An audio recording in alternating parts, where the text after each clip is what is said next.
ምናልባት ድግምት የሚችል ሰው ካለ ጀግና እለዋለሁ ይድገምብኝ ብዬ አውቃለሁ። አሁንም ይቻላል። እንደ ወንድ የሆነ ጀግና በዓለም አለ የተባለ ጠንቋይ ይድገምብኝ። ይኸው አሁንም የምትሰሙ ካላችሁ ድገሙብኝ።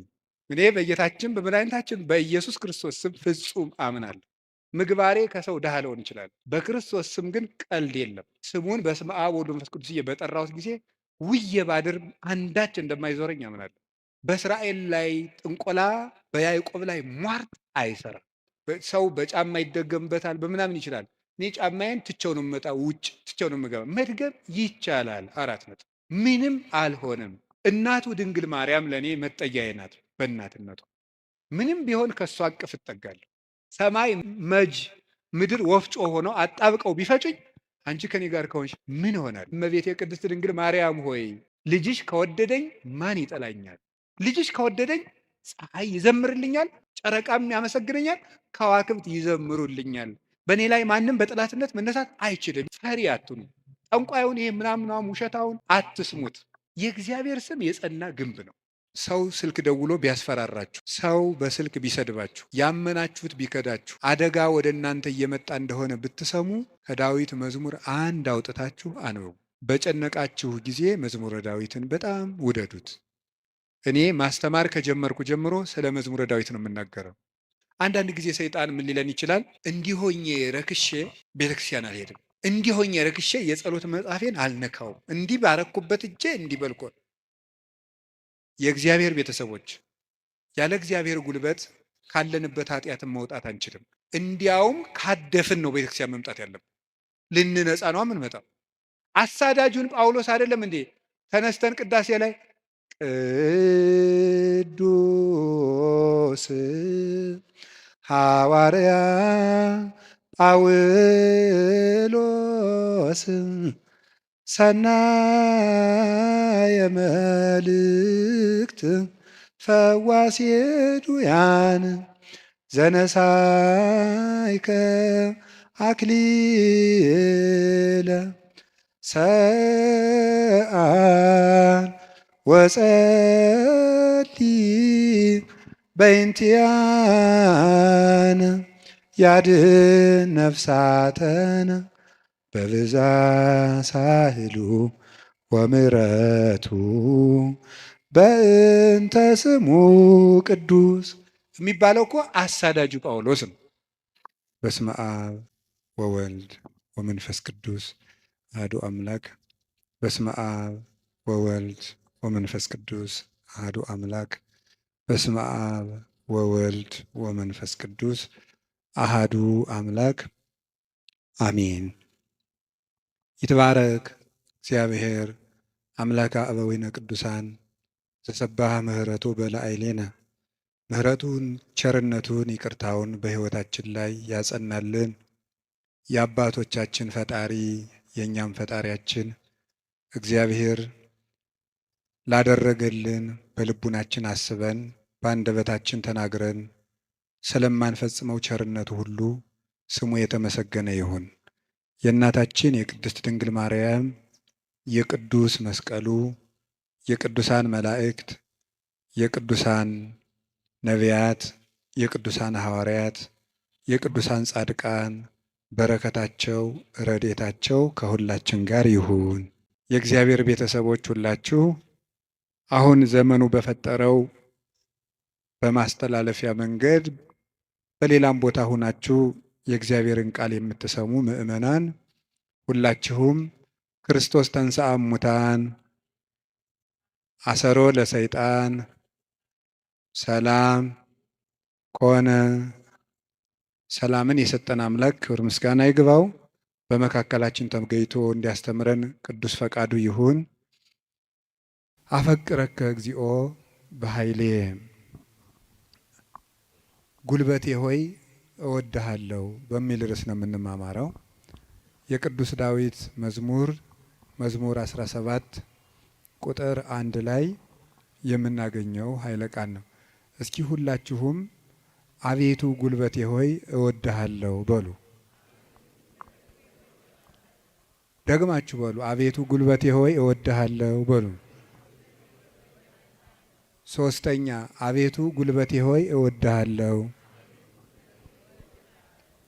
እሺ መዝሙር 17 ቁጥር 1 ላይ ቅዱስ ዳዊት የተናገረው ኃይለ ቃል ነው።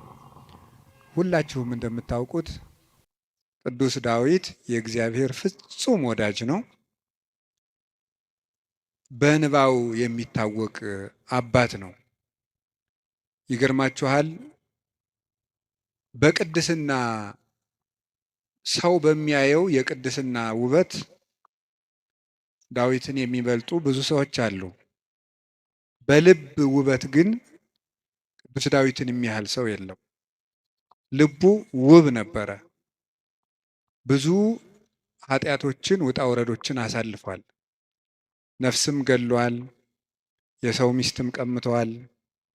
ብዙ ኃጢአቶችን ሰርቷል። ልቡ ግን እግዚአብሔርን የሚፈልግ በእግዚአብሔር ፍቅር የተነደፈ እግዚአብሔር የሚጠማውና የሚርበው ሰው ነበር። ጌታችን ኢየሱስ ክርስቶስ በማቴዎስ ወንጌል ምዕራፍ 5 ላይ ሲናገር ብፁዓን እለ ይርህቡ በይንተ ጽድቅ፣ ስለ ጽድቅ የሚራቡና የሚጠሙ ሰዎች ንዑዳን ክቡራን ናቸው ብሎ ተናግሯል።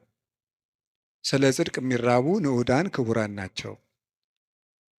ይህንን ብዙ ትርጉም ያለው ሲሆን ጽድቅ የሚርባቸው ሰዎች ንዑዳን ክቡራን ናቸው ብለው ይተረጉሙታል አባቶቻችን። ብዙ ትርጉም አለው ስለ ጽድቅ የሚራቡ የሚለው። ካለ እንጀራቸው ቆርሰው አጉርሰው፣ ካለ ልብሳቸው ቀደው አልብሰው መንግሥተ ሰማያትን ለመዋጀት እነሱ ጦም እያደሩ ለወንድማቸው ለእህታቸው ረሃብ ቤዛ የሚሆኑ እነዚህ ንዑዳን ክቡራን ናቸው፣ ብፁዓን ናቸው። ሰውነታቸውን ለመግታት ቀንሰው ከፍለው በመመገብ እየጾሙ የሚራቡ ንዑዳን ክቡራን ናቸው። የእግዚአብሔርን ቃል እማር አስተምር ብለው የሚራቡ የሚጠሙ ንዑዳን ክቡራን ናቸው። ስለ መንግሥተ ሰማያት ብለው የሚራቡ የሚጠሙ ብፁዓን ናቸው። ከኃጢአት ውሃ የሚጠሙም ንዑዳን ክቡራን ናቸው። ከኃጢአት እንጀራ የተራቡም ከዚያ ነፃ የሆነ ሰውነት ያላቸው ንዑዳን ክቡራን ናቸው። የመጨረሻው ግን ጽድቅ ራሱ የሚርባቸው ሰዎች ንዑዳን ክቡራን ናቸው። ጽድቅ የሚርባቸው ሰዎች ንዑዳን ክቡራን ናቸው። አንድ ሰው በደህና ሰንብቶ ምግብ አልበላም የሚል ከሆነ በእርግጥ ሰውየው እንደታመመ በዚያ እንጠረጥራለን። አሞት የሰነበተ ሰው ደግሞ ምግብ አቅምሱኝ ማለት ሲጀምር እየዳነ እንደሆነ በዚህ እንረዳለን። ጽድቅ የሚርበው ሰው ነፍሱ ጤነኛ ናት። እግዚአብሔር የሚርበው፣ ቃለ እግዚአብሔር የሚርበው፣ ማስቀደስ የሚርበው፣ ኪዳን ማድረስ የሚርበው፣ መጸለይ ግዴታ ሆኖበት ሳይሆን ርቦት የሚጸልይ፣ ጠምቶት የሚጸልይ፣ እግዚአብሔርን ፊቱን የማየት ረሃብ ያለበት፣ የእግዚአብሔርን ፊት የማየት ጥማት ያለበት እሱ ብፁዕ ነው ማለቱ ነበር ጌታ። እንዲህ ያለች ነፍስ ካላቸው ቅዱሳን ውስጥ የመጀመሪያውን ቦታ የሚወስደው ቅዱስ ዳዊት ነው። እግዚአብሔር የሚርበው ሰው ነበር። እንዲህ ብሎ እንደተናገረ ሐሰስኩ ገጸከ ገጸ ዚአከ አሐሰስ እግዚኦ ኢትሚት ገጸከ ምኔ። አቤቱ ፊትህን እሻለሁ፣ አቤቱ ፊትህን ከኔ አትመልስ። አቤቱ ፊትህን እፈልጋለሁ፣ ከባሪያህም ተቆጥተህ አትራቅ።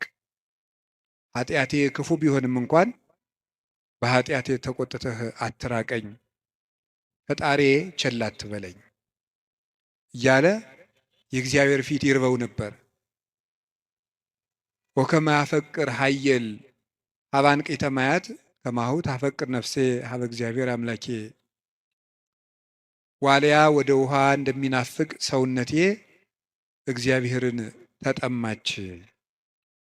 ሲሳዬ ኮነኒ አንብዕየ የፈጣሪዬን ፊት ያለው ብዬ የማለቅሰው እንባዬም ምግብ ሆነኝ። ወተሐውከት እማት ዓይኔ ይላል በሌላው ዓይኖቼ ያንተን ፍርድ ከመፍራትና ፍቅርህን ከመፈለግ የተነሳ እንደ ተቆጡት ልጅ ብክን ብክን አሉ። ወአራስኩ ምስካቤ ወበአንባዬ አራስኩ ምስካቤ በእንባዬም አልጋዬን ምንጣፌን አርሰዋለሁ ያለ ይናገራል።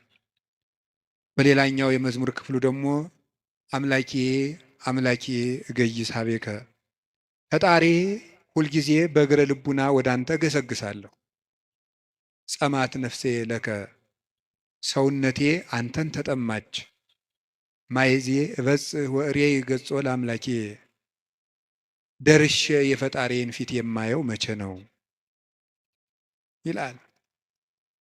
እስከ ማይዜኑ ጊዜው ተረሳአኒ ለግሙራ አቤቱ ፈጣሪ እስከ መቼ ትዘነጋኛለህ? ደክማ አይንቴ እንዘይብላ ማይዜ ትመጽእ ሀቤ ዓይኖቼ መቼ ወደ እኔ ትመጣለህ እያሉ አንተን በመጠባበቅ ፈዘዙ፣ ደከሙ። ማይዜ ትመጽእ ሀቤ ወደ እኔ የምትመጣ መቼ ነው? ወአሐውር በየዋህተ ልቤ ማእከለ ቤቴ አንተን በመጠበቅ በልቡና ቅንነት ጸንቼ እጠብቅሃለሁ።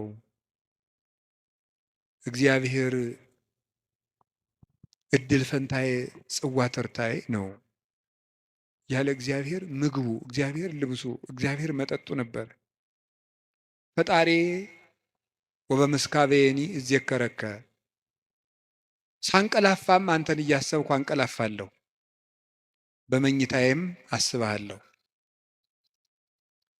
ፈጣሪ አንተ ብከ ተገደፍኩ እማሕፀን በእናቴ ማህፀን በአንተ አምኜ ተጣልኩኝ። አንተ አምላኬም ከርሰ አምላኬ ፈጣሪ በእናቴ ማህፀን ሳለሁ አንተ አምላኬ ነህ። እናቴ የበላችው ተጭኖ የጠጣችው አንዝዞ እንዳይገለኝ የጠበቅከኝ ከእናቴ ማህፀን ጀምሮ አባቴና እናቴ የእውነተኛ ረዳቴ መጠጊያዬ አንተ እግዚአብሔር ነህ። እግዚአብሔር ብርሃኔና መድኃኒቴ ነው። እግዚአብሔር ያበርሊተ እግዚአብሔር ብርሃኔ መድኃኒቴ ነው። ምን ያስፈራኛል? እግዚአብሔር ምእመና ለሕይወቴ ወምንትኑ ያደነግጸኒ እግዚአብሔር የሕይወቴ መታመኛዋ ነው። ምን ያስደነግጠኛል? እመኒ ሮዱኒ ጸባይት ወመኒ ጸባአኒ ተአይን እየፈራሃኒ ልቤ ሀገር ተነስቶ በእኔ ላይ ቢከበኝ ልቤ አይደነግጥብኝም፣ በእግዚአብሔር እታመናለሁ እና። ወምስካየ ውእቱ አምላኩ ለያዕቆብ የያዕቆብ ፈጣሪ መጠጊያችን ነው። ወበይንተ ዘይንፈርህ ለማድለቅለቀት ምድር ወለመኒ ፈለሶ አድባር ውስተ ልበ ባሕር። ስለዚህ ተራሮች እየተነሱ ወደ ባህር ልብ ቢወረወሩ እግዚአብሔር መጠጊያችን ነውና አንፈራም ያለ እግዚአብሔርን የቀመሰ ሰው ነበር ቅዱስ ዳዊት። ጣዕሙን ቅረቡ ሀቤሁ ያበርለክሙ፣ ወደ እሱ ቅረቡ ብርሃነ ረድኤቱን ያበራላችኋል። ጣዕሙ ታይምሩ ከመሄር እግዚአብሔር ፍጹም ቸር እንደሆነ ቅመሱ። እግዚአብሔርን ከመውደዱ የተነሳ ቅዱስ ዳዊት አሐተ ሰአልክዎ ለእግዚአብሔር እግዚአብሔርን አንዲት ነገር ለመልኩት ወኪያሐስስ እሷንም እሻለሁ። እግዚአብሔርን ደስ የሚያሰኘውን ነገር አውቅ ዘንድ በቤተ መቅደሱም አገለግለው ዘንድ። ቅዱስ ዳዊት እግዚአብሔርን ከመውደዱ የተነሳ ለእግዚአብሔር ልጅ ብቻ ሳይሆን ጉድፍ ሆኖ መጣልን ሳይቀር ይወድ ነበር።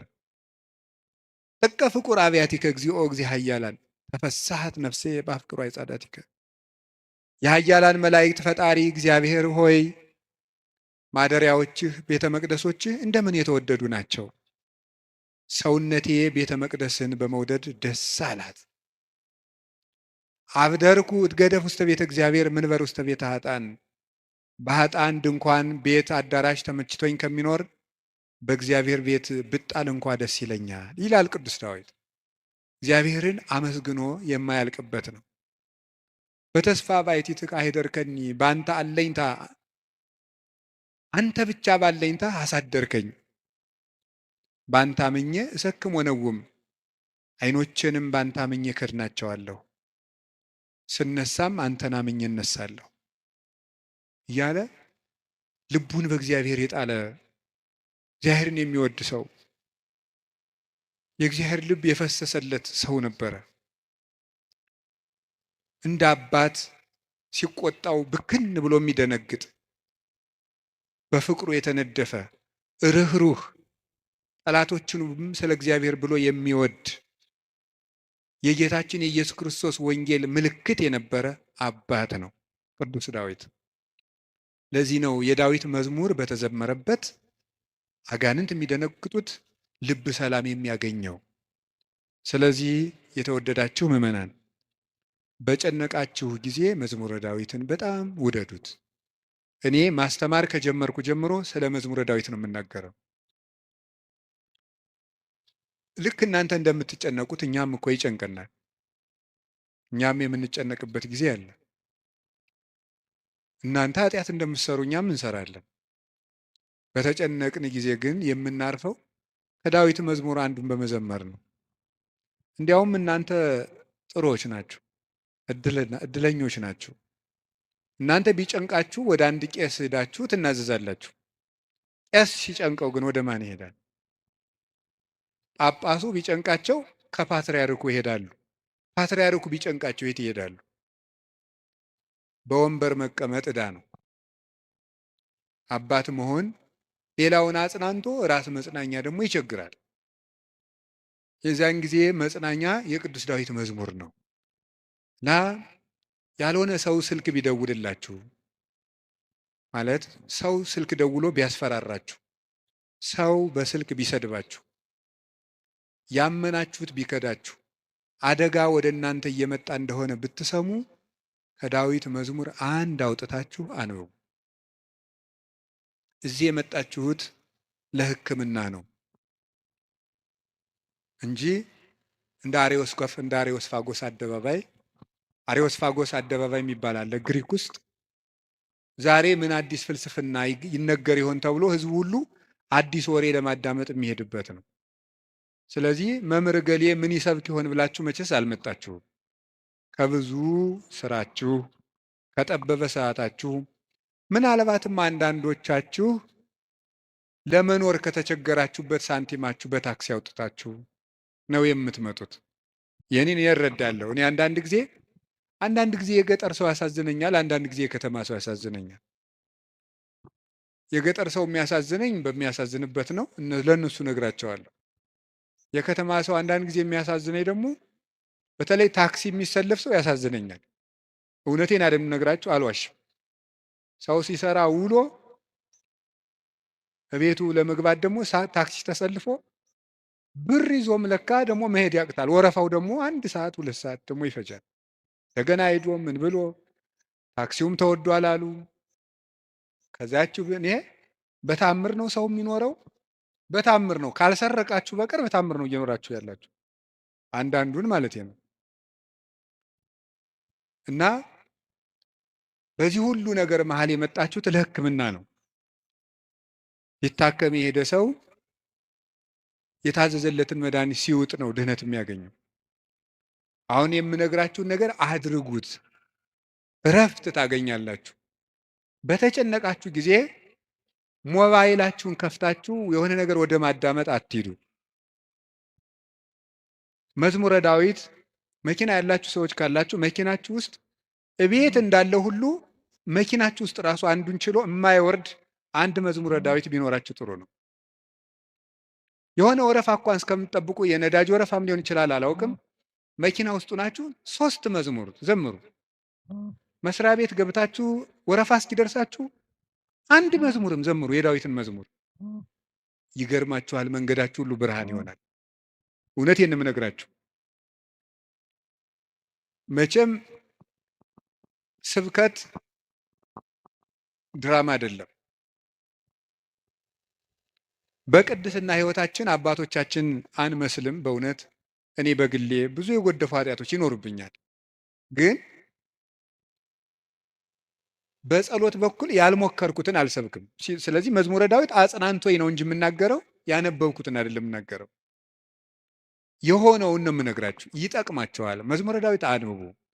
ሰው ላይ አትጠጉ፣ በሰውም አትሸበሩ። እግዚአብሔር ክንድ ላይ እረፉ። ያንን ደግሞ የሚሆነው መዝሙረ ዳዊት ስታነቡ ነው። ዘምሩ። የዳዊት ሲጨንቃችሁም መዝሙረ ዳዊት አንቡ፣ ደስ ሲላችሁም አንብቡ። እግዚአብሔር ደስ ሲለን እሱን ማስታወሳችንን ይፈትነናል። ሲከፋን አኩርፈን አለመውጣታችንን ይፈትነናል። ስለዚህ ሲከፋን የምንዘምር እሱ እግር እንገኝ። ምንድነው? ሴት በሚያስጨንቅ ስቃይ ትወልዳለች፣ ወልዳ ስትጨርስ ከባሏ እግር ትገኛለች ይላል። ኦሪት ዘፍጥረት ያለው አይደለም? በምጥ ወልደሽ በስቃይ ወልደሽ ፈቃድሽ ወደ ባልሽ ይሁን ያለ። በስቃይ ትወልዳለች፣ ወልዳ ስትጨርቅ ከባሏ ጋር ትውላለች። ይሄ ማለት አንዲት ነፍስ በመከራ ተጨንቃም ከሙሽራዋ ክርስቶስ እግር ነው መገኘት ያለባት። ትርጉሙ ይሄ ነው፣ መንፈሳዊ ትርጉሙ። የቅዱስ ዳዊት መዝሙር ደግሜ ነው የምነግራቸው። አሁን ምናልባት እዚህ ቤተ ክርስቲያን ውስጥ ተመልሼ ብመጣና ባስተምር ሌላ ቀንም ስለ መዝሙረ ዳዊት ልናገር እችላለሁ። ቅዱስ ዮሐንስ አፈወርቅ ምን ይላል? ስብከት እንዳሻሽል ከፈለጋችሁ እናንተ ያለባችሁን ችግር አሻሽሉ ብሏል። እናንተ በተመሳሳይ ሁኔታ እየኖራችሁ ተመሳሳይ ርዕስ አትስበከን አትበሉኝ። ስለዚህ የእናንተ ሕይወት መጀመሪያ የነገርኳችሁን ችግር ከለቀቀ አሁን ደግሞ አዲስ ስብከት ይዤ እመጣለሁ ይላል። ስለዚህ በዚህ ዘመን ሩቅ ነገር ምንድን ነው ቢባል ተስፋ ነው። ተቆጥቼ መስበክን ያሁን እየተውኩ መጥቻለሁ። ኑሮው ተቆጥቶት ይሄ ሰው ጦርነት ተቆጥቶት ምን እናርገው ብዬ ዝም ብዬ ተስፋ ነው የምነግራችሁ። እና ለተስፋ ደግሞ የቅዱስ ዳዊት መዝሙር ፍጹም ፍጹም መሰላል ነው። ምዕመናን ፈትኑና ውቀሱኝ። ማታ ማታ አንድ መዝሙረ ዳዊት ድገሙ። ከመተኛታችሁ በፊት እንደው 1 ሰዓት 2 ሰዓት 3 ሰዓት በቃ ከስልካችሁ ፍሪ መሆን አለባችሁ። መዝሙረ ዳዊት አንብቡ። እግዚአብሔር ከእናንተ ጋር ይሆናል። ቅዱስ መቃርስ ምን ይል ነበር? ጌታዬና አምላኬ መጠጊያዬ ኢየሱስ ክርስቶስ ሆይ ይህንን ሌሊት የማድርበት ጉልበት የለኝም። ሌሊቱን እንዴት እንደማድር አንተ ታውቃለህ። አንተ ከኔ ጋር ሁን፣ በፈቃድህ አሳድረኝ ብሎ ይጸልይ ነበር። ስለዚህ የቅዱስ ዳዊትን መዝሙር ጸለያችሁ አንብባችሁ ተኙ።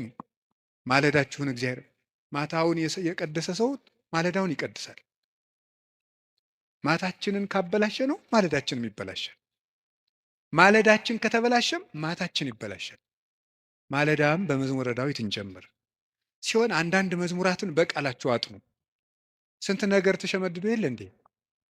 ሐሜት እኮ አሁን ስንት ሰው ያውቃል። ሰው እኔ እንደው አንዳንድ ጊዜ ይገርመኛል። ሰው ወሬ እንዴት አድርጎ እንደሚይዝና ቃለ እግዚአብሔር አጥና ሲሉት ግን ወር አይዘው። ሐሜት ግን በ5 ደቂቃ ስንት ሐሜት ይሸመድዳል።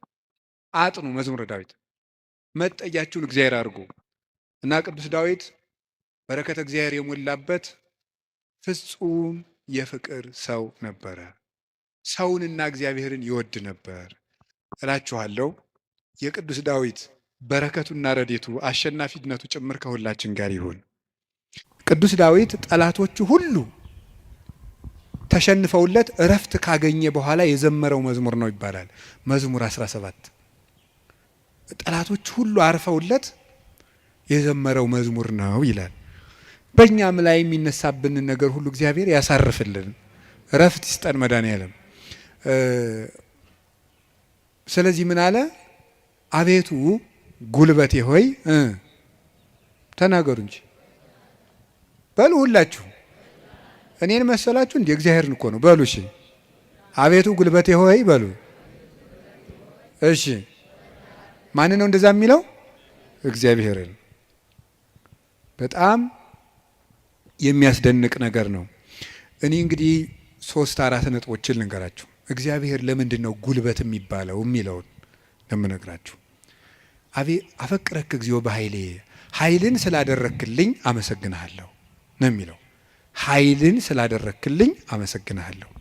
ግዕዙ እንደዛ ብሎ ይፈተዋል። አንድምታችን አንድም ስላደረክልኝ ኃይል አመሰግንሃለሁ፣ አንድም ኃይልን የምታደርግልኝ ነህና አመሰግንሃለሁ።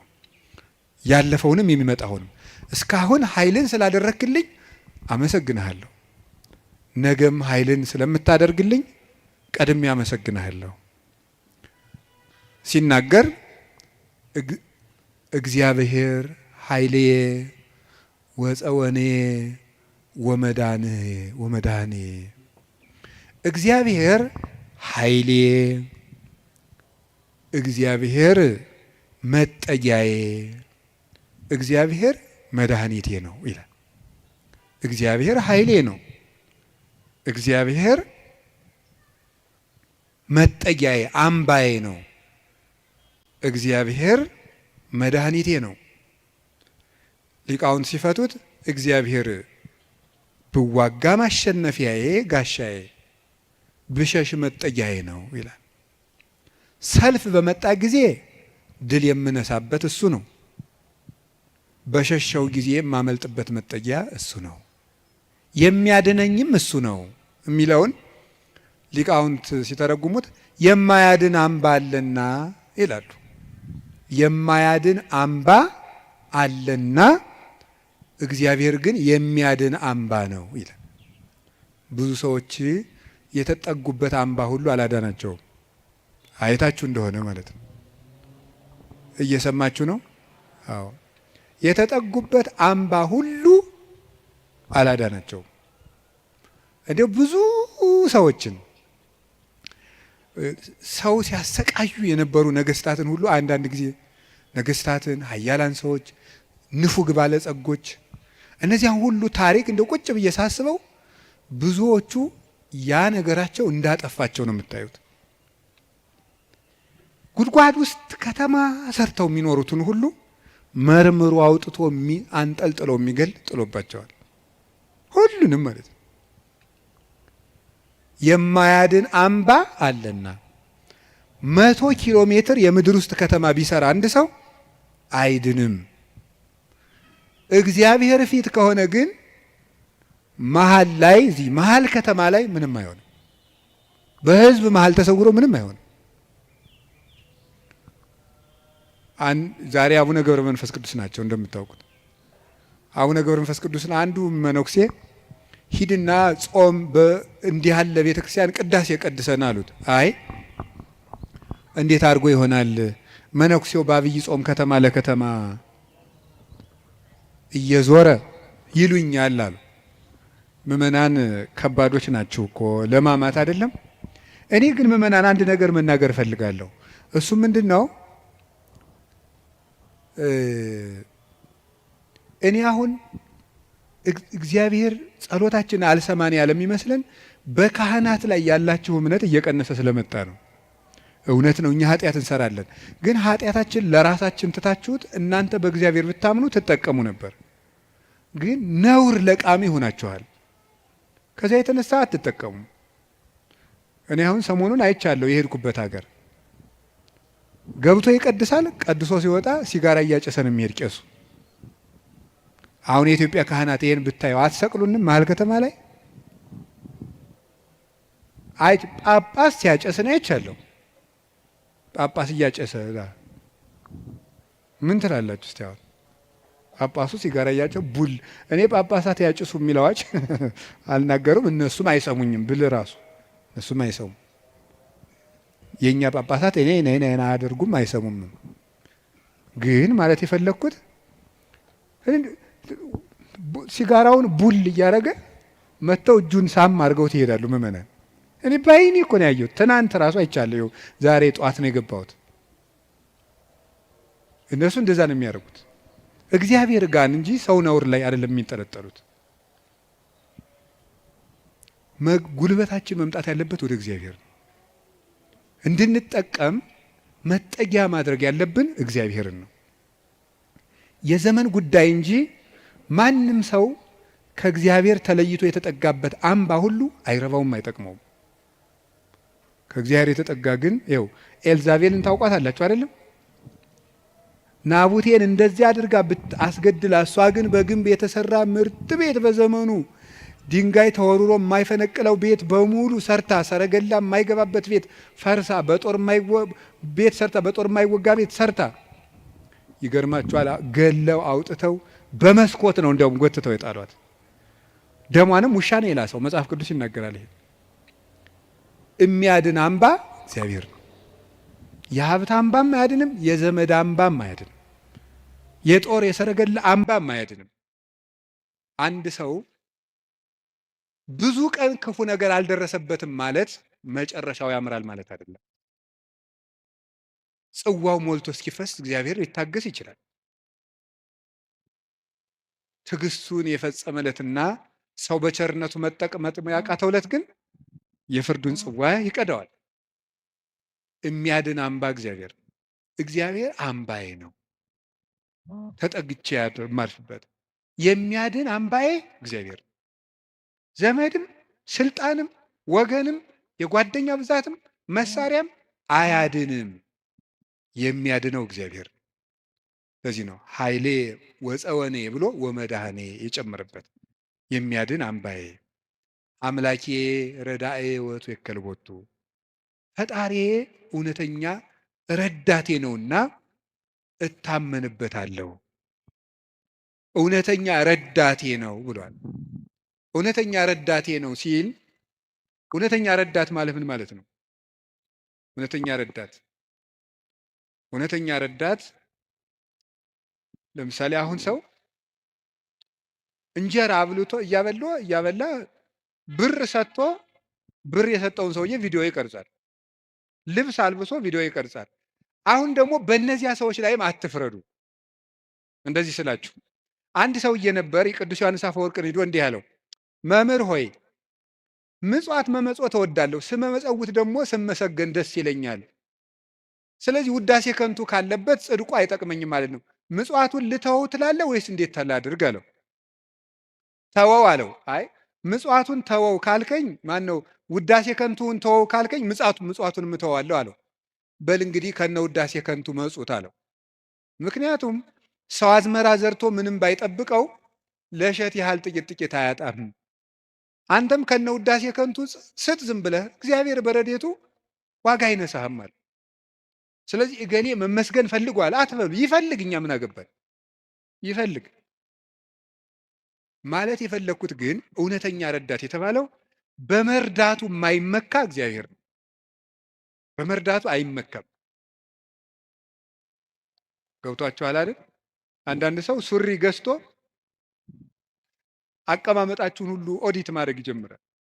ሱሪ ከገዛላችሁ አንተ ጭቃ ላይ ለምን ትቀመጥ የሚል ሱሪቱን እያየ ነው እሱ ስለገዛ ሊል ይችላል ነው። እኔ ያላየው እንደዛ የሚያደርግ ሰው አይቻል አውቅም። እንደሱ ነው የምታደርገው የሚል ማለት ነው። በይፋ መከራ የሚያለ እውነት የሚመጻደቅ ኧረ እንረጋጋ። በማን ላይ ነው ለዚህ የበቃል? አናውቅህም፣ ውሃ ቀቅለህ የምታድር አልነበርክም የሚል ሰዋል። እንደዚህ ጠቅ የሚያደርግ በነገር መርሽ። እግዚአብሔር እንደዚያ ባሽሙር አይወጋም ሰጠው ብሎ እውነተኛ ረዳቴ ነው ያለው እሱ ነው። እግዚአብሔር ሳይሰለች ይረዳል። ሁልጊዜ ነው የሚረዳው። እግዚአብሔር ምንድን ነው የምትሉት? አንኮንዲሽናል ላቭ ነው የምትሉት መሰለኝ አሉ። የእግዚአብሔር ፍቅር ሁኔታ የለውም ማለት ምን ማለት ነው? ጥሩ ሰው በሆንኩ ቀን የረዳኝ እግዚአብሔር በረከስኩ ቀን አይተወኝም። ስለዚህ እግዚአብሔር እውነተኛ ረዳት ነው። ሰው ግን ቀን የጣለለታ ጥሎ ይሄዳል። እግዚአብሔር እውነተኛ ረዳት ነው። ሁሉ ነገር ሲያልቅ ብቻችን ስንቀር አብረውን የሚቆም እሱ ነው። የእግዚአብሔር ቤተሰቦች እግዚአብሔር እውነተኛ ረዳት ነው ማለት እሱ ነው። መርጦ አይረዳም። እግዚአብሔር አሽቃብጡልኝ አይልም። አሁን እኮ በጣም እኔ እንደው አንዳንድ ጊዜ ይገርማል። አሁን ለምሳሌ ለቤተ ክርስቲያን እንኳን ሰው ስራ ለመስራት ትሪትመንት ይፈልጋል። እንዲህ ይባላል እንል እኒህ አቶ ገሌ በእውነቱ ለዚህ ቤተክርስቲያን ዋና ቀኝ እጅ ናቸው ካልተባለ ደስ አይለውም ሰው። ይሁን እኔ እንግዲህ እዚህ የዚህን ደብር አላልኩም፣ ኦል ኦቨር ዘ ወርልድ ነው። ገብታችኋል አይደለም? የዚህን ደብር ማለት ሳይሆን በቃ በአጠቃላይ ሰው ነው፣ ሰው እኔንም ጨምሮ ማለት ትሪትመንት በቃ ኮሚኒኬሽኗ ካላማረች ወይ አለቃው ወይ ሰባኪው ወይ መምህሩ ገብረ ስላሴ ወለተ ስላሴ መጣችሁልን አልተባለ አይሆን። እግዚአብሔር እንደዚያ አይደለም። አሁን ዝም ብለህ መጥተህ እግዚአብሔር ሆይ ሳንል ዝም ብለን እንዲሁ ቆም ብንል ይሰማል፣ ልብን ያዳምጣል እግዚአብሔር። እለትሰምዑ ለሆሳሰ ልብ። ቆይ በኋላ የኔታ ይሉላቸዋል መላከ ገነት። እኔ በዚህ በጩኸቱ ዓለም ስለሌለውበት እሳቸው ይሉልናል። ይሄ መልካ ሕማማትና በጣም ደስ ይለኛል። ስለ ስላሴ የሚነገር ነውና እለትሰምዑ ለሆሳሰ ልብ። ደስ ሲል ስላሴ የልብን ሹክሹክታ የሚሰሙ የልብን አፍን አይተው ሳይሆን ነገር አሳምሮ ተናግሮ። እኛ እኮ ኮሚኒኬሽን ስኪል ተብሎ ኮርስ እየተሰጠን ነው። ሰው የሚወድልህ ወግ እንዴት አድርገህ ታዋጋለህ ነው ጨዋታው። መከራ አድርገህ ማዳመጥ አንዱ ስኪል ነው ምናምን። የሰዎችን ጥቅም አስቀድም፣ ምንትስ እንደዚህ እንደዚህ በል፣ የቃላት ምርጫ ይኑርህ። እግዚአብሔር እንደዚያ ሳይል ጥሩ አድርገው ተናገሩ። ፍልስፍና ተምረዋል፣ ዲግሪ ያላቸው አነጋገር ይችላሉ። መግቢያው እንዴት ነው? ሀተታውሳ ኮንክሉዥኑ ጥሩ ነው አይልም። እግዚአብሔር ልብን ይሰማል። ልብን የሚሰማ እግዚአብሔር ነው። ሐና የሳሙኤል እናት ሐና ምንም እኮ ነገር አላለችም፣ በልቧ ነበር የምታተኮትኩ። እግዚአብሔር የልቧን ይሰማል። እግዚአብሔር የልቧን ይሰማል። ሌሎችም እና እግዚአብሔር ልብን ያያል፣ ሰው ፊትን ያያል የተባለ ለዚህ ነው።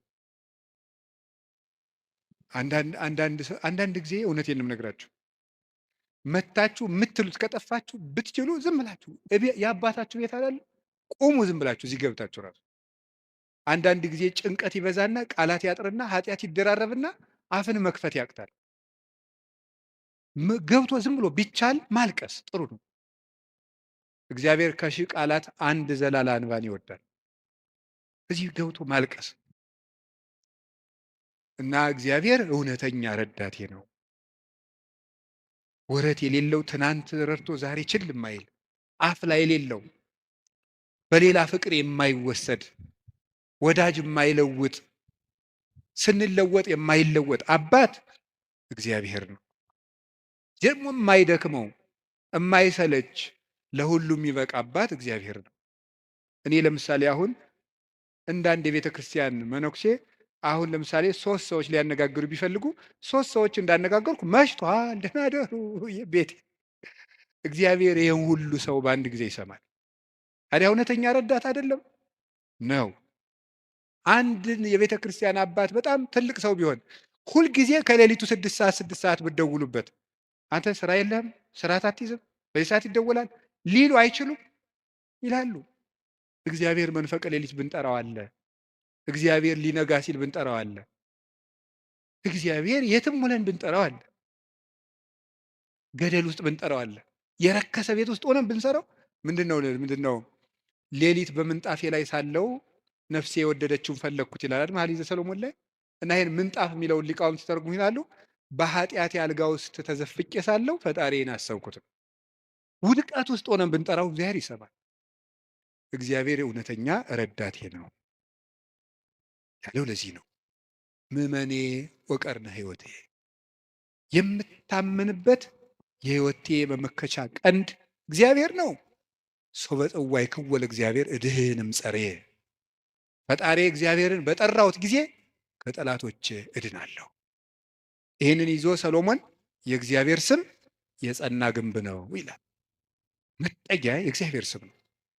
የእግዚአብሔር ስም ሲጠራ እግዚአብሔር የሚል ስም ሲጠራ ምድርና ሰማያት ይደነግጣሉ። ኢየሱስ የሚል ስም ሲጠራ ምድርና ሰማያት ይደነግጣሉ። ፊልጵስዩስ ምዕራፍ 2 ላይ አለላችሁ።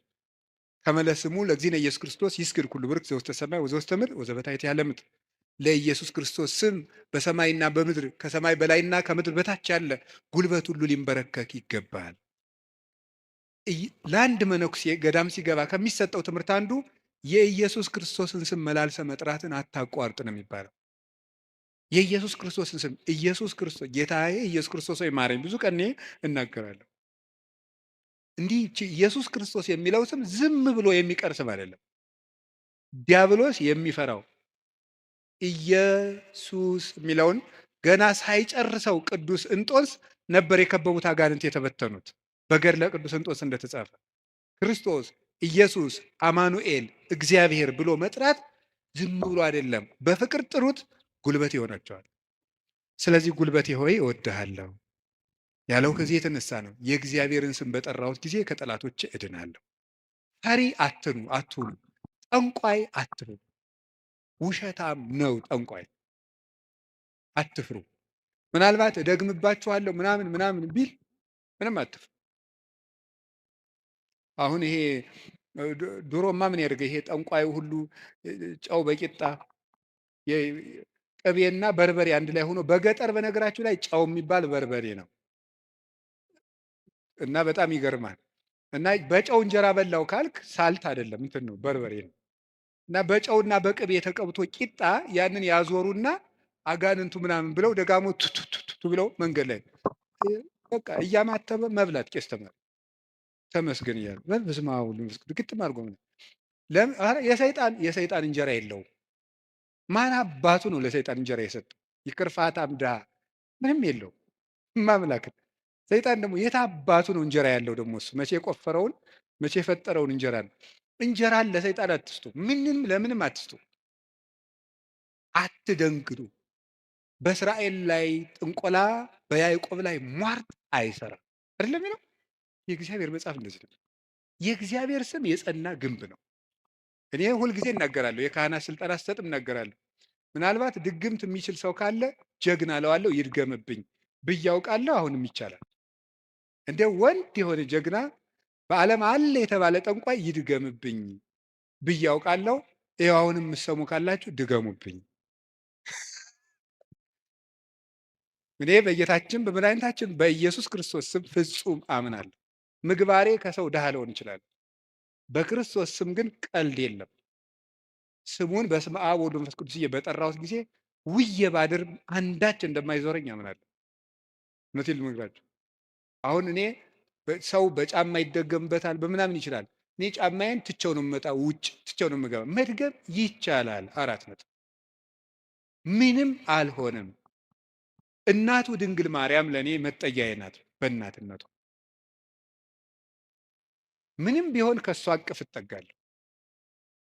እንደዛ ከሆነ ደግሞ ምንም ሊሆን አልችልም። ስለዚህ አባ ጊዮርጊስ የተናገረው ሁልጊዜ የምወደው ቃል አለኝ።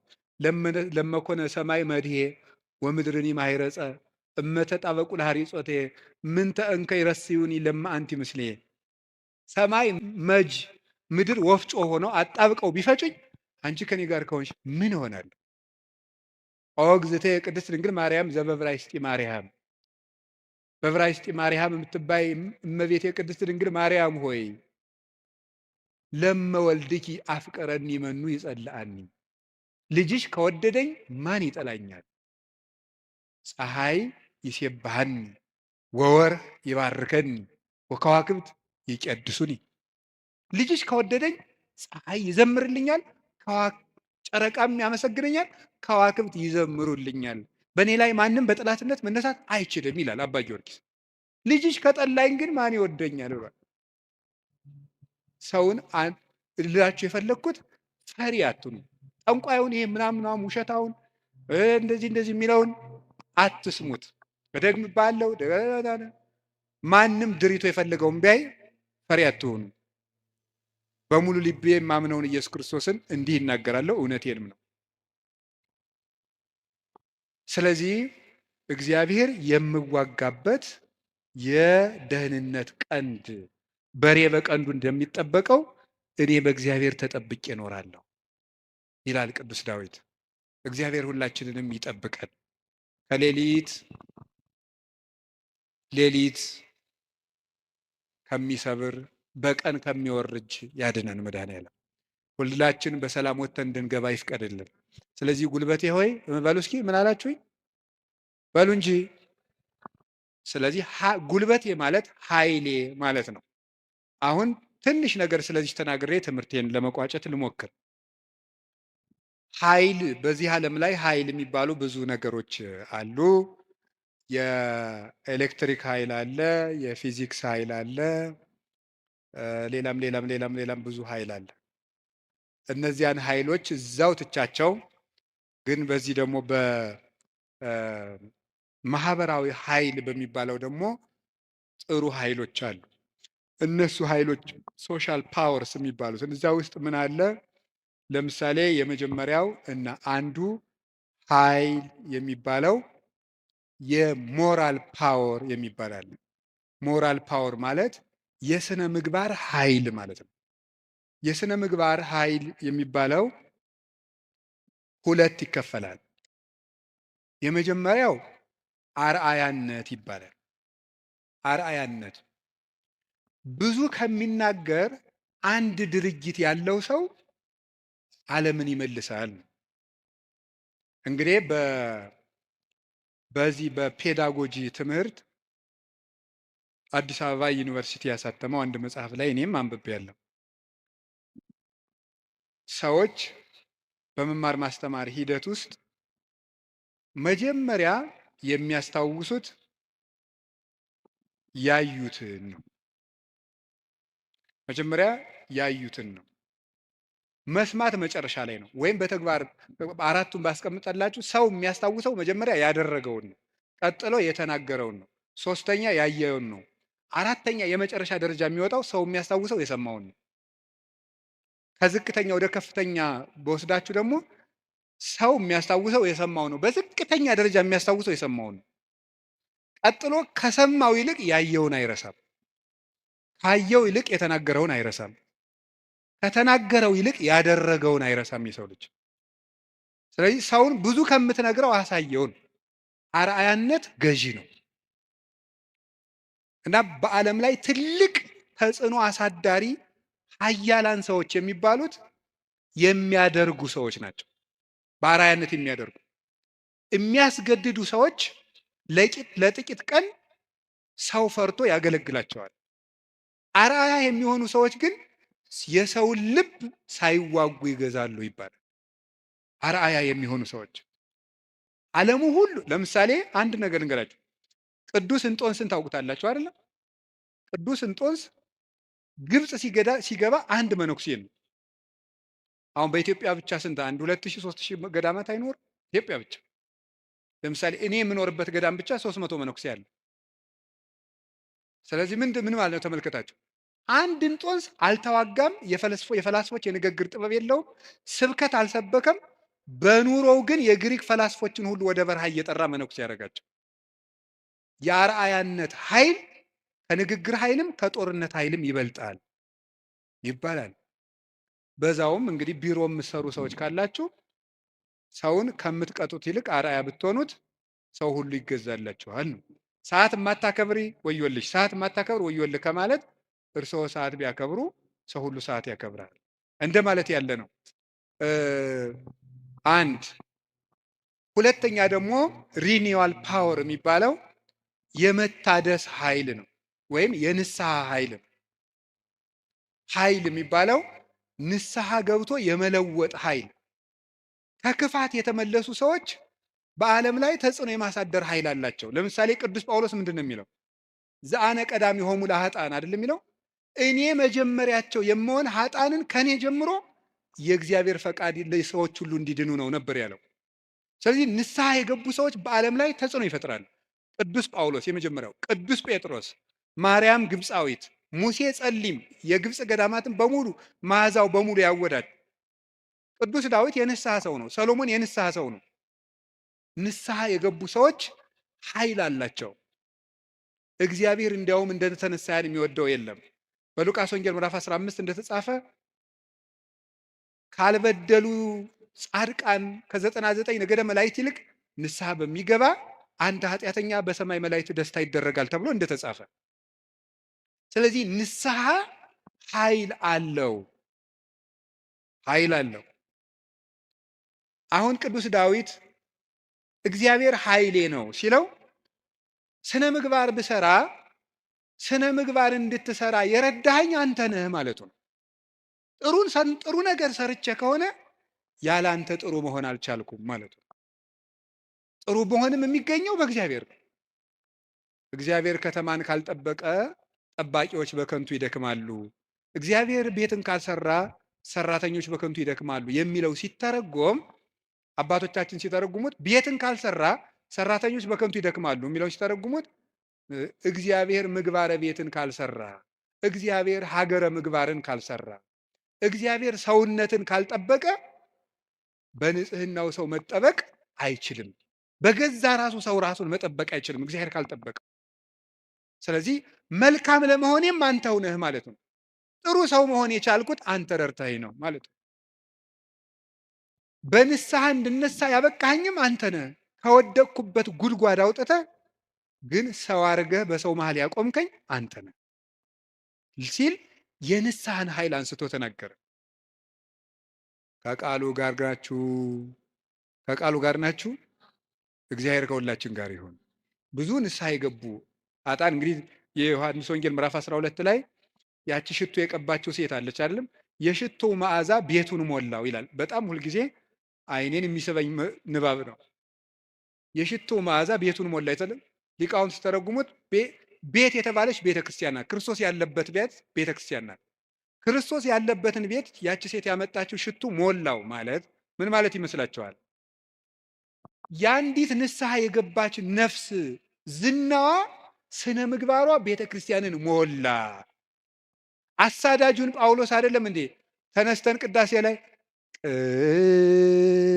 ቅዱስ ሐዋርያ ጳውሎስ ሰናየ መልእክት ፈዋሴ ዱያን ዘነሳይከ አክሊለ ሰአል ወጸሊ በእንቲአነ ያድኅን ነፍሳተነ በብዛ ሳህሉ ወምሕረቱ በእንተ ስሙ ቅዱስ የሚባለው እኮ አሳዳጁ ጳውሎስ ነው። የዚያች ሴት ሽቶ ቤቱን ሞላው ማለት ንስሐ የገባች ነፍስ መዓዛ ቤተ ክርስቲያንን ይሞላል። ተዘከረነ ሳይባል ቅዳሴ ተቀድሶ ያውቃል? ሰምታችኋል? ይቀደሳል ነው አትሰሙ? ተዘከረነ ሳይባል ቅዳሴ ያልቃል? ስለዚህ የዚህ ወንበዴ መዓዛ ቤተ ክርስቲያንን አልሞላትም? ሞልቷታል፣ ሞልቷታል።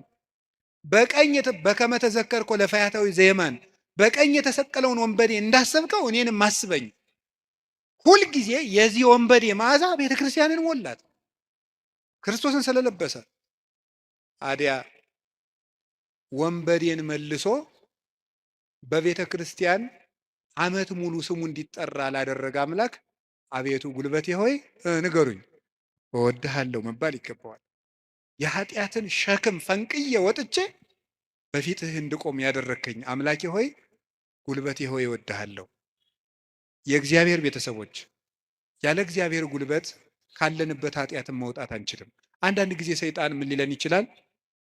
አይ እንዲሆኜ ረክሼ ቤተክርስቲያን አልሄድም፣ እንዲሆኜ ረክሼ የጸሎት መጽሐፌን አልነካውም፣ እንዲህ ባረኩበት እጄ እንዲህ በልኮ እንዲሁ ይገርማቸዋል እኮ። ጸሎተኛ ለመሆን ምን ያስፈልጋል ቢሏቸው አንድ አባት መጸለይ አሏቸዋል። ጸሎተኛ ለመሆን መፍትሄው ምንድን ነው? ንገሩኝ እንጂ መጸለይ ነው። ወደ እግዚአብሔር ቤት ለመምጣት መፍትሄው ምንድን ነው? ወደ እግዚአብሔር ቤት መምጣት በሉ እንጂ ንገሩኝ እንጂ ወደ እግዚአብሔር ቤት ለመምጣት መፍትሄው ምንድን ነው? ጥሩ ሰው ለመሆን መፍትሄው ምንድን ነው? ከነ ክፋታችን መምጣት። ምክንያቱሳ የዮሐንስ ወንጌል ምዕራፍ 7 ላይ ጌታ ምን ብሎ ነግሮናል? እኔ ውሃ ነኝ። እስኪ ውሃ በሉ። የተጠማ ቢኖር ወደ እኔ ይምጣ ሲል እኔ ምንድን ነኝ ማለቱ ነው። ስለዚህ ወደ ወንዝ የሚሄድ ንጹህ ሰው ነው ያደፈ ሰው ነው? ንገሩኝ። ያደፈ ሰው ነው። እንዲያውም ካደፍን ነው ቤተክርስቲያን መምጣት ያለብን። ልንነጻ ነው የምንመጣው። ውሃ የሚቀዳ የተጠማ ሰው ነው? የጠጥቶ የጨረሰ ሰው ነው? የተጠማ ሰው። እንግዲያውስ ክርስቶስ ለእኛ ለተጠማ ነው ያስፈልገን። ለደረቀ ዛፍ ውሃ እንደምናጠጣው እንዳይደርቅ እንደምናጠጣው ደረቅ ለሆነችው በረሃ ለሆነችው ነፍሳችን የሕይወት ውሃ ክርስቶስ ያስፈልገናል። ፍሬ ቢስ ለሆነው ቅጠል ብቻ ለሆነው ሰውነታችን የሕይወት ውሃ ክርስቶስ ያስፈልገናል። መምጣት የሚያስፈልገን ለእኛ ነው። ጉልበቴ ሆይ እወድሃለሁ የምንለው በእግዚአብሔር ጉልበት እንጂ ሰው በጥረቱ ብቻ ከኃጢአት ሊወጣ አይችልም። ምዕመናን እንደዛ ነው የምነግራችሁ። ክርስቶስ ካልጠራን በቀር እውርነታችን አይለቀንም። ማርያም መግደላዊት እኮ ጥርጥሩ እንደያዛት እንደው አትክልተኞች ወስደውት ይሆን እያለች በኋላዋ ማርያም ብሎ ድምፁን ሲያሰማት ነው ፊቷ የበራላት። መድኃኔዓለም ሲጠራን ነው ልባችን የሚበራው። እንዲጠራን ደግሞ ሁልጊዜ መምጣት አለብን። እሱ ጉልበት ሲወጣን ነው የሚወጣው። ቅዱስ ጴጥሮስ ወደ ውሃው ሲሰጥም አቤቱ እንዳልሰጥም አድነኝ አለው። ጌታ እጁን ሲልክለት ምዝዝ ብሎ ወጣ። ካለንበት ጉድጓድ የምንወጣው እግዚአብሔር ጉልበት ሲሆነን ነው። ጉልበቴ ሆይ እወድሃለሁ የምንለው ከዚህ የተነሳ ነው። የእውቀት ኃይል የሚባል አለ። እስቲ የእውቀት ኃይል በሉ ንገሩኝ እንጂ። ስለዚህ ቅድስና ለሰሩት ለእነ አቡነ ገብረ መንፈስ ቅዱስ ጉልበታቸው ማን ነው? ንገሩኝ እንጂ። አቤት አቡነ ገብረ መንፈስ ቅዱስ 562 ዓመት ምግብ ሳይበሉ ኖረዋል። ውሃ ሳይጠጡ ኖረዋል። እግዚአብሔር አስችሏቸዋል። ምንም ሳይበድሉ እንደ መልአክ ንጹሕ አእምሮ ነበራቸው እሳቸው። ስለዚህ ምን ብለው ይዘምራሉ? አቤቱ ጉልበቴ ሆይ። ደግሞ እኔና እናንተን የመሰሉ ሀጣንም ደግሞ አለው። ማርያም ግብፃዊት አለች። ኢየሩሳሌም ስትሄድ በግብፅ አመንዝራ ኢየሩሳሌም ስትሄድ ደግሞ የምታመነዝርባቸው ወንዶች ልታገኝ ነው ሄደችው። ሰዎች ኢየሩሳሌም ሊሳለሙ ሲሄዱ መርከቡ ውስጥ መሳፈሪያ ሳንቲም አልያዝኩም፣ ክፈይ፣ አልከፍልም፣ እኔ ከፍላለሁ፣ እንዴ ከፈለግ ከኔ ጋር ተኛ እያለች ሰውነቷን ለመርከብ ዋጋ የምትሸጥ ሰው ነበረች። እሷ ሰው ሁሉ ወደ መቅደሱ ሲገባ ደጅ ላይ ያለ ስዕል ግን እሷን ይገፋት ጀመር በኃይል። ቆማ ስታለቅስ የእመቤታችን ስዕል አየቻት። ወደ መሐሪው ልጅሽ ንገሪልኝ አለች። ከዚያ በኋላ እንድትገባ ተፈቀደላት። ወደ ዮርዳኖስ ማዶ ሂጂ፣ በዚያም ለነፍስሽ ረፍት ታገኛለች። ሄደች። ቤተ መቅደስ ውስጥ ቤተክርስቲያን ለመግባት ቅጥሩን ለመግባት ጉልበት ያልነበራት ግብፃዊቷ ዘማዊቷ ማርያም ክርስቶስ በምሕረት እጁ ከነካት በኋላ ግን ምን ሆነ? ቅዱስ ዞሲማስ ሲይዝ ከመሬት አንድ ክንድ ቆማ ስትጸልይ ነው ያገኘው። እንደዚች ያለችው ሀጣንም አቤቱ ጉልበቴ ሆይ እወድሃለሁ። አገርህን ከማሸነፍ ልማድን ማሸነፍ ይበልጣል። ክፋትን ቆርጦ መጣል ከባድ ነው። ሰንሰለትስ ወይ ቆርጠው ይጥሉታል፣ ወይ ፈልቅቀው ይጥሉታል፣ ወይም ደግሞ ያሰሩ ሰዎች ተመልሰው በሌላ ቀን ይፈቱታል። የኃጢአት ሰንሰለትን ግን እግዚአብሔር ካረዳን መፍታት አይቻልም። እና ለዚህ ነው ቅዱስ ዳዊት ጉልበቴ ሆይ እወድሃለሁ ያለው። ለንስሐም ጉልበታችን እግዚአብሔር ነው፣ ለንጽህናም ጉልበታችን እግዚአብሔር ነው፣ ለእውቀትም ጉልበት እግዚአብሔር ነው።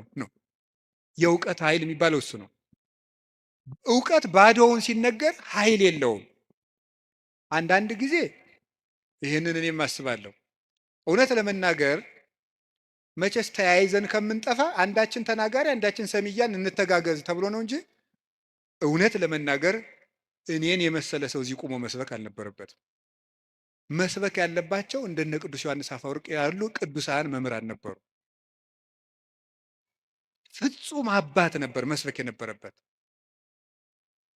ቅዱስ ባስልዮስ ዘቂሳርያ ሲያስተምር ከአንደበቱ የሚወጣው የእግዚአብሔር ቃል እንደ እሳት ላንቃ እየተቆረጠ በምዕመናን ትከሻ ላይ ሲያርፍ ይታይ ነበር። ቃሉ ከመነገሩ የሰሚዎቹ መለወጥ ይቀድማል። ይሄ የእውቀት ኃይል ነው። እውቀት ኃይል የሚያገኘው አብዝተው ስላጠኑት ብቻ ሳይሆን እግዚአብሔር አብሮ ሲቆም ነው። እና እውነቴን ልንገራችሁ፣ አብዝታችሁ ጸልዩልን፣ ቆመን እንዳናበላሽ እንዳንጠፋም የምንናገረው ኃይልም እየመጣ በእናንተ ላይ እንዲለውጥ ብቻችን እንዳንቆም እግዚአብሔር አብሮን እንዲቆም የእውቀት ኃይል የሚባለው እሱ ነው። ቅዱስ ጎርጎሪዎስ ዘኑሲስ የኑሲሱ ጳጳስ ጎርጎሪዎስ ሀገረ ስብከት ላይ ሲመደብ ጥቂት ክርስቲያኖችና ብዙ እምነት የሌላቸው ነው የነበሩት።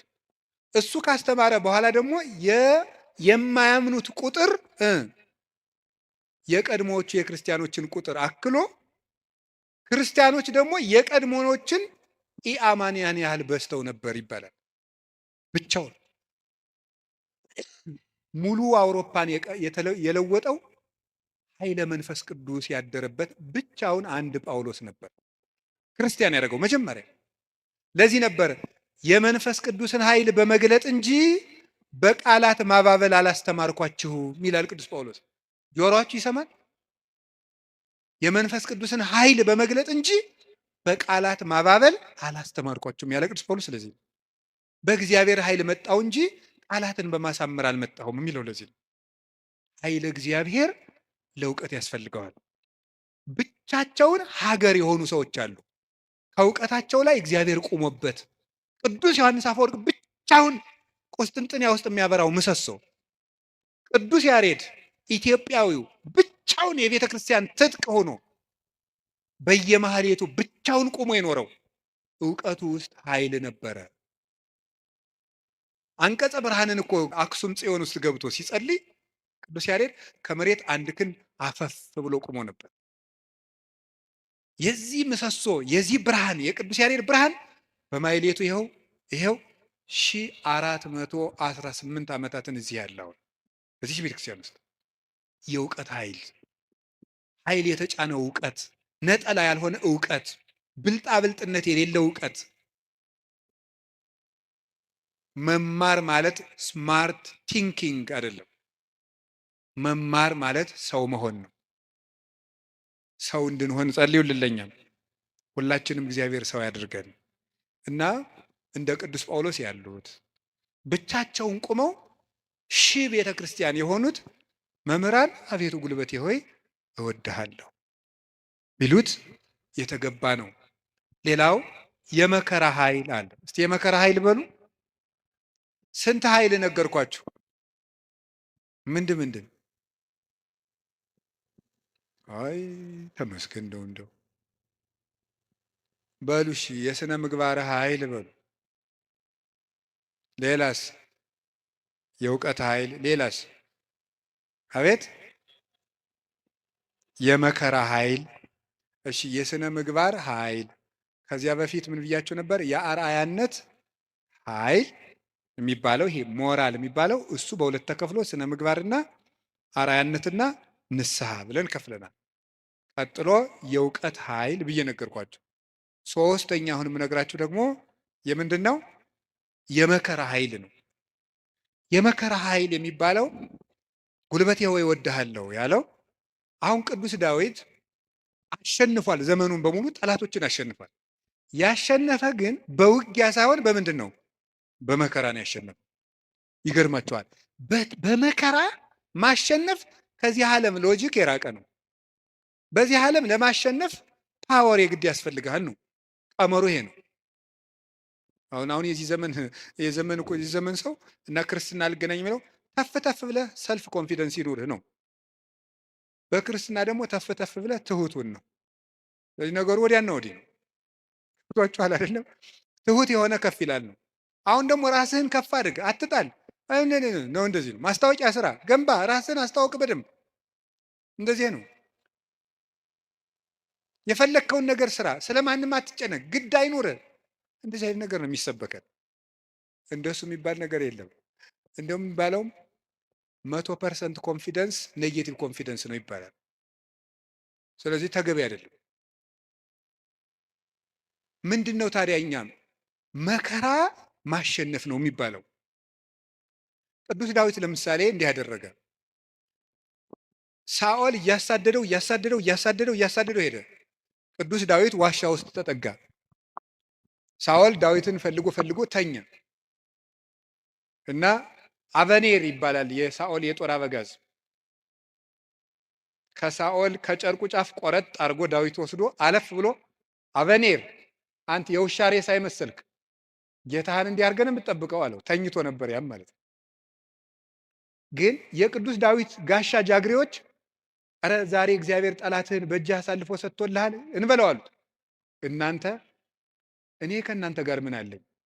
እግዚአብሔር በቀባው ላይ እጄን አላነሳም አለ እና አባቶቻችን እንዲያውም ትልቅ መከራ ሊገል የመጣ ጠላትን እጅ ላይ ጥሎ ምሮ መስደድ ነው ይላሉ። ይሄ እኮ የልብ መከራ ነው። እናንተ አሁን ታደርጉታላችሁ? አሁን እኔ ለምሳሌ ዱላ ይዤስ እያባረርኳቸው ቤታችሁ ብመጣና ኋላ አጥቻችሁ እኔን ድንገት እንቅልፍ ቢጥለኝ ተነስታችሁ እንዴት ነው የምታረጉት? ምንም አታረጉም። እናንተ ክርስቲያኖች ናቸው። ለሁሉም ግን ዳዊት ሰው የማይወጣውን ተራራ የወጣ ተራራ ነው የሚባለው። ለዚህ ነው የልብ ጉልበት ያስፈልጋል። ትዕግስተኛ ለመሆን የልብ ጉልበት ያስፈልጋል። አሁን እኮ ሰው ገለባ ነው። ፍርድ ቤት ውስጥ ባልና ሚስት ተካሶ ዓለም እየቀለጠ ያለ ትዕግስት በማጣት አይደለም? በቃላት ጦርነት አይደለም? እንዲሁ አታፍሩም ወይ? እንዲህ ብሎ ሰድቦኝ እንዲህ ብላ ሰድባ እያላችሁ እንዲሁ አታፍሩም ወይ? እውነቴን እኮ የምነግራችሁ።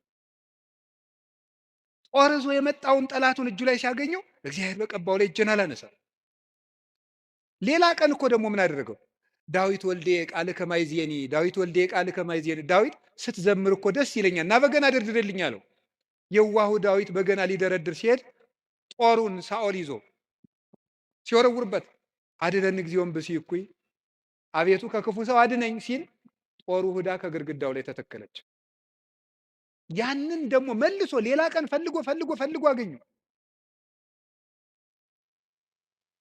አሁንም ሳይገለው ጥሎት ሄደ። ሳኦል እየፈለገው ሄደ። ዳዊት ግን ይላል ለይግቡ ድኅሬሆሙ ጸላእቴ፣ ጠላቶቼ ወደ ኋላቸው ይመለሱ ይላል። ሳኦል መንገድ ጠፍቶት ተመለሰ። ደክሞ ማሸነፍ የእግዚአብሔራዊነት። ከዛ ምን አደረገ? ጎልያድ በመጣ ጊዜ ዳዊት በሰይፍ ነው ያሸነፈ በጠጠር? እስኪ ንገሩኝ። ስለዚህ የዳዊት ጉልበት ሰይፍ ወይስ እግዚአብሔር? ንገሩኝ እንጂ። ጠጠሯ ናት ያሸነፈች ወይስ የእግዚአብሔር ስም? የእግዚአብሔር ስም ከተጫናት ጠጠርም ኃይል አላት። እግዚአብሔር ከሌለው ግን ሰይፍም ያስገድላል። ጎልያድ ሰይፍ ይዞ ሄደ፣ ዳዊት እግዚአብሔርን ይዞ ሄደ። ከዚያ በኋላ ስም ወረገመኒ በአማልክት ይሁርኩሳን፣ በረገሙ ጣዖቶቹ ረገመኝ። ዋንሰ ሳይኩ ሰለስተ አይባነ ሙስተ ፈለግ፣ እኔ 3 ድንጋዮችን ከባህር አነሳው። ወጸፍክዎ ዲበ ፍጽሙ፣ ግንባሩን አልኩት። አሚሃ ወድቀ በኃይለ እግዚአብሔር፣ በእግዚአብሔር ኃይል ያን ጊዜ ወደቀ። ወነሳይኩ ዘምላዕሌሁ ሰይፈ፣ ከሱ ሰይፍን ወሰድኩ። ወመተርኩ ርዕሶ ለጎልያድ፣ የጎልያድን አንገትም ቆረጥኩት አለ። በራሱ ሰይፍ እንዲወድቅ ያደረገው ጉልበቴ ሆይ እስኪ በሉ ሁላችሁም ንገሩ እንጂ። አዎ ይህን የሚያደርገው የእግዚአብሔር ስም ነው። ቅዱስ ዳዊት አንተ ብላቴና ጨንገር ይዘህ የምትመጣ እኔ ውሻ ነኝ ነበር ያለ ጎልያድ። ናና እንግዲህ ስጋህን ለሰማይ አዕዋፍ ለምድር አራዊት ቆራርጬ እሰጠዋለሁ አለው። አዎ አንተ ከውሻም ታንሳለህ። ውሻ ጌታውን ያውቃል፣ አንተ ግን ፈጣሪን አታውቅም። አንተ በሰይፍ ትመጣለህ፣ እኔ ግን አንተ በምትገዳደረው በእስራኤል አምላክ ስም እመጣለሁ። የእግዚአብሔርን ስም ይዞ ሄደና ያንን 6 ክንድ እስራኤልን ያስጨነቀ ሰው ገረሰሰው። ስለዚህ ጉልበቱ እግዚአብሔር። ጉልበቴ ሆይ እወድሃለሁ። ከገዛ ቤተ መንግስቱ አኪጦፌል የሚባል መካሪ ተነስቶ አቤሴሎምን የገዛ ልጁን አስነስቶ ምንድን ነው ያደረገ? ዳዊትን ሲያዋርደው የዳዊትን ሚስቶች በሙሉ እስራኤል በተሰበሰቡበት ድንኳን አስጥሎ አገር እያየ የአባትህን ሚስቶች ድፈራቸው ብሎ ገብቶ የአባቱን ሚስቶች እንዲደፈር በመጽሐፍ ቅዱስ የተጻፈ ነው አድርጎ አኪጦፌል የሚባል ሰው አዋረደው።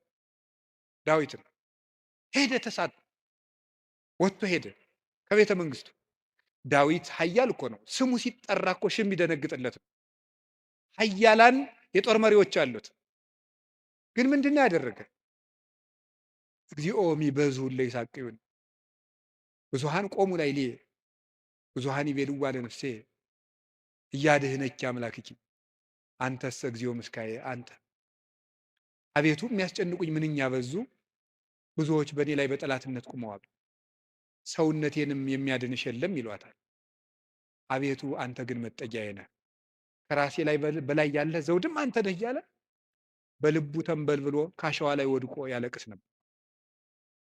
የዚያ ጊዜ አኪጦፌል ይገርማችኋል፣ አገሩ ገብቶ ዳዊት ከተመለሰ አይምረኝም ብሎ በገዛ እጁ ታንቆ ሞተ። ዳዊት አኪጦፌል እንዲህ ብሎ ሲመክር ማዶ ላይ ደግሞ በመጽሐፈ ሳሙኤል እንደተጻፈው ማዶ ሄዶ ዮርዳኖስን ሸገር ብሎ በቀትር እግዚኦ እልዋ ለምክረ አኪጦፌል፣ አቤቱ ጌታዬ የአኪጦፌልን ምክር አፍርስበት ይላል። በዳዊት ሞት እየተመከረ ዳዊት ምን ያደርጋል? አቤቱ የአኪጦፌልን ምክር አፍርስበት ይላል። የመከረበትን ሰውዬ ሄዶ እንዳያስረው ተሰዷል። ጉልበት የለውም ዳዊት፣ ሰራዊት አልቆበታል። ስለዚህ ምን አደረገ? አንድ ጉልበት አለው፣ እግዚአብሔር ነዋ። የአኪጦፌልን ምክር አፍርስበታል። አኪጦፌል ምን አደረገ? መላው አእላፈ እስራኤል ሰብስብ፣ የዳዊትን ሚስቶች በአደባባይ አስነውራቸው። የዚያን ጊዜ ዳዊት እንደተዋረደ ቀን እንደጣለው የእስራኤል ሰዎች ያውቃሉ። ያን ጊዜ ዳዊትን ተከትለን ሂደን እንግደለዋል፣ የአባትህን አንገትም ቆርጫ እመጣልሃለሁ ብሎ መከረ። እንዲህ ብሎ ሲመክር ዳዊት ምን አለ? አቤቱ የአኪጦፌልን ምክር አፍርስበት ሲል ምን አለ መሰላችሁ? እግዚአብሔር በጠላቱ በአቤሴሎም ላይ የምክር ጥርጥር አሳደረ። አይ የአንድ ሰው ምክር አይመቃም፣ ሌላ ሰው ምክርን ጨምር የተባለ አለና የዳዊት የቀድሞ አማካሪ የነበረ ኩሲ የሚባል ሰው ነበረ። ሽማግሌውን ኩሲንም እስኪን ጠይቀው አለው። ኩሲ እንደምን አለ? ደህና ነኝ። ምን ነው ቀድሞ ስታማክረው የነበረው ዳዊት ሲሰደድ እዚህ ቀረ? እኔ ምንጊዜ የምማማክር እግዚአብሔር የቀባውን አለው። ውስጡ ቅኔ ነው። ቅኔው ምንድን ነው? አሁንም እኮ የማን አማካሪ ነኝ እያለው ነው። አንተንማ እግዚአብሔር አልቀባም እያለው ነው። አሁንም የእሱ ነኝ እያለው ነው። ለእሱ ግን የመሰለው ምን እያለው ነው? አንተን ከሾመ ያንተ አማካሪ ሆናለሁ እያለው መስሎታል። እሳ ምን አደረገው? አኪጦፌል ምን ብሎ መከረ? አኪጦፌል እንዲህ ብሎ መክሯል። አንተ ምን ትላለህ? አኪጦፌል ቶሎ ብለን ዳዊትን እንግደለው አለ። አንተሳ ምን ትላለህ አለው። ዳዊት ምን እያለ ነው? አቤቱ የአኪጦፌልን ምክር ተናገሩ እንጂ አፍርስበት በሉ እንጂ እያለ ያለቅሳል። ኩሲ መጣና ምን አደረገ? ይቺ ምክር አንዲት ናት፣ አንድ ምክርማ አይረባም፣ ከገሌ ምክር የገሌ ምክር ይሻላል ተብሎ የቤተ መንግስት ምክር ከአንዱ ምክር የአንዱ ምክር ተመርጦ ነው እንጂ የአንድ ሰው ምክርማ አይረባም። ስለዚህ ምክር ይመከር፣ ቆይ ውለን እንደር። አባትህ ዳዊትን ታውቀዋለህ፣ ኃያል ነው። እነ አበጋዞቹ እነ ኢዮአብም ኃያላን ናቸው። አሁን ሂደን ይፍጀን እንዴ? ነገር ግን መላው አእላፈ እስራኤል ገና ይሰብሰቡ፣ ምክርም አበርክተን እንምከር። ከዚያ በኋላ ህዝቡን ከሰበሰብን በኋላ ዳዊትን ከተራራ ላይ ያገኘነው እንደሆነ አውርደን ከውሃው እንመጠብጠዋለን፣ ሜዳ ላይ ያገኘነው እንደሆነ እንደ በረዶ እንወርድበታለን። ይሄ ነው እንጂ አሁንም ሂደን እንፈጅ ብለህ ነው አለው። እሺ እንግዲያስ ያንተ ምክር ይሻላል አለው። በጎን ምን አደረገ? ኩሲ ዳዊትን በዚህ ባጠገብ አትደር፣ ዮርዳኖስን ተሻገር፣ ሊገልህ ሊመጣ ነው አለ። ዳዊት ይህን ሰምቶ ተሻግሮ ሄደ። ከዚህ በኋላ ምን አደረገ? ተሻግሮ ከሄደም በኋላ አቤሴሎም እሱ አባቱን ተከትሎ ሊገል በሰረገላ ሆኖ በጫካው ውስጥ እያሰገረ ፈረስ ሲሄድ ፀጉሩን አሳድጎ ስለነበረ ፀጉሩ ከዛፍ ላይ ተንጠለጠለና ሞተ። ዳዊት ግን ፈረስ ላይ አልወጣ፣ ምክር አላማከረ። አቤቱ የአኪጦፌልን ምክር አፍርስበት እንዳለ የክፎችን ምክር አፍርሶ ዳዊትን ስለታደገው አቤቱ ጉልበቴ ሆይ ሙሉት እናንተ እወድሃለሁ ያለው ስለዚህ ነው። እግዚአብሔርን መውደድ እንዲህ ያለ ጉልበት ይሰጣል። ሲሰድበው እንኳን ሳሚ ወልደ ጌራ የሚባል አንተ የውሻ ሬሳ የመሰልክ መቼም ሰው የዚህ ዘመንም ሰው እንኳን እንደዛ ሳይመስል አይቀርም። አሽቃባጭነት ይበዛዋል። ማለት ምን ማለት ነው? ሁላችሁንም አይደለም፣ እነማንም እንደሆንም አላውቅም። ዞሮ ዞሮ ግን ባለስልጣንን ሲሻር መሳደብ እናውቅበታለን ነው ለማለት የፈለግኩት። ሲሾም ትንፍሽ የለም። ሲሻር ስለ አፄ ኃይለ ሥላሴ ነውር የሚወራው በደርግ ዘመን ነው። ስለ ደርግ ዘመን የሚወራው ቀጥሎ ባለው ነው። ቀጥሎ ስላለው የሚወራው ቀጥሎ ባለው ነው። ነገ ደግሞ የሚወራው ምን እንደሆነ እኔ አላውቅም። ስለዚህ ልላችሁ የፈለግኩት ምንድን ነው፣ ቀን ሲጥለው ጎበዝ ሰውን የተሾመም ቢሻር ያጣም ቢያገኝ ከእውነት ጋር ቁሙ እንጂ ሰውን ቀንጥሎታል ብላችሁ አትሾም። እንዲሁ ለስጋም ተመልሶ ሊመጣ ይችላል። አጉል ተመልሶ ሊሾም ይችላል። ለነፍስ ግን ሰውን ቀንጥለው ምን ይላል ሰሎሞን? ቀን የሚያመጣውን አታውቅምና በጠላት ውድቀት ደስ አይበልህ ይላል።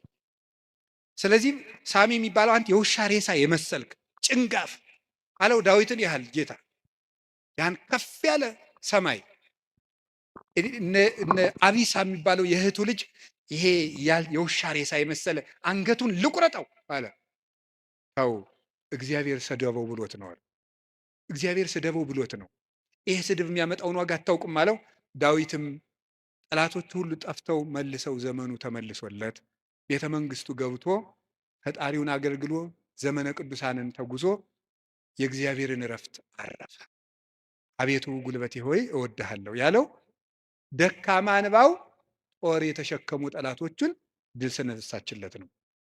አሁንም ጉልበት እግዚአብሔር ጉልበታችን ነው ማለት በአጭር ቃል ለመጠቅለል አንድ እግዚአብሔር ጉልበታችን ነው ማለት ከኛ እውቀት ውጭ የሆነ ነገርን እግዚአብሔር ያደርግልናል።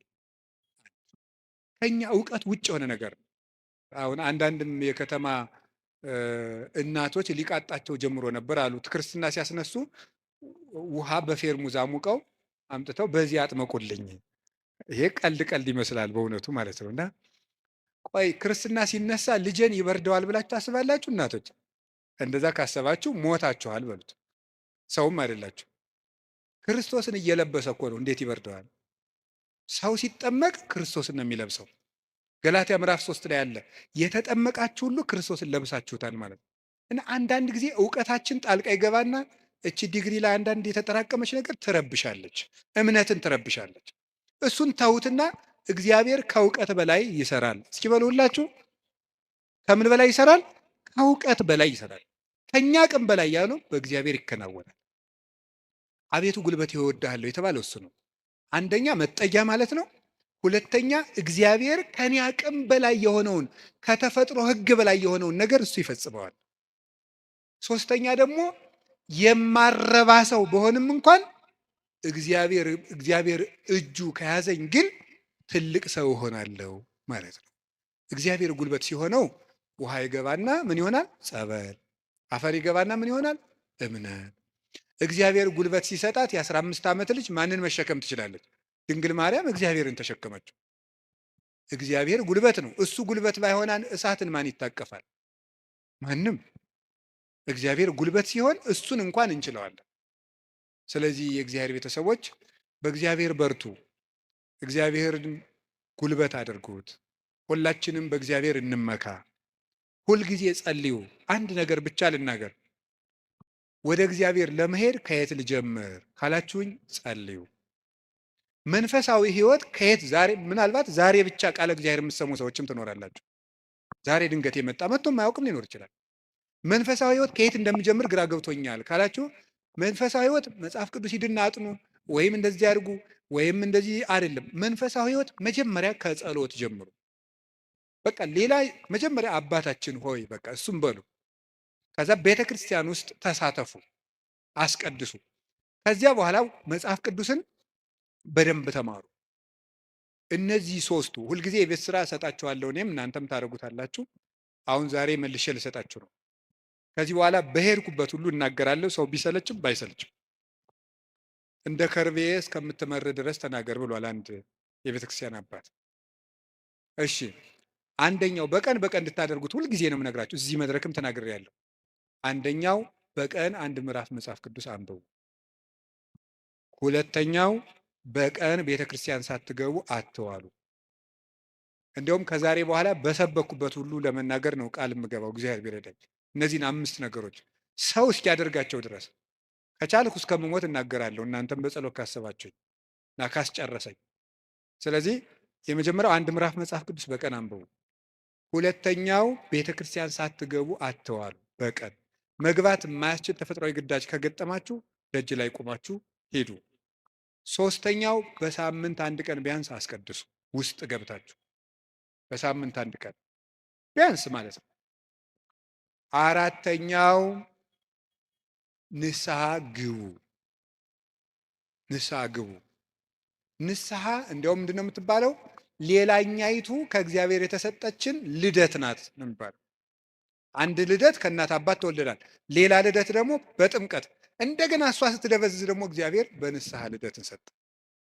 አዳም ከሔዋን እሱን የመሰለ ልጅ እንደወለደ ይላል አረጋዊ መንፈሳዊ የተባለ ሊቅ። አዳም ሔዋን ከምትባል ሚስቱ እሱን የመሰለ ልጅ እንደወለደ ክርስቶስ ከንስሐ ማህፀን እሱን የመሰሉ ልጆችን ይወልዳል። ደስ አይላችሁም? አዎ። እዚያ ንስሐ ማህፀን ውስጥ ገብተን እንደገና ክርስቶስን የመምሰል አባታችን እግዚአብሔርን የመምሰል እድል አለን። እሱ የመንፈስ ቅዱስ ጉልበት ስለሆነ ነው አቤቱ ጉልበቴ ሆይ እወድሃለሁ እንድንል የፈለግኩት። ንስሐ ግቡ። የመጨረሻው ጸልዩ። ሳትጸልዩ አትብሉ። ሳትጸልዩ እቤት አትውጡ። ብትችሉ ስግደት ስገዱ። ስገዱ። ጥቂት ጥቂት ስገዱ።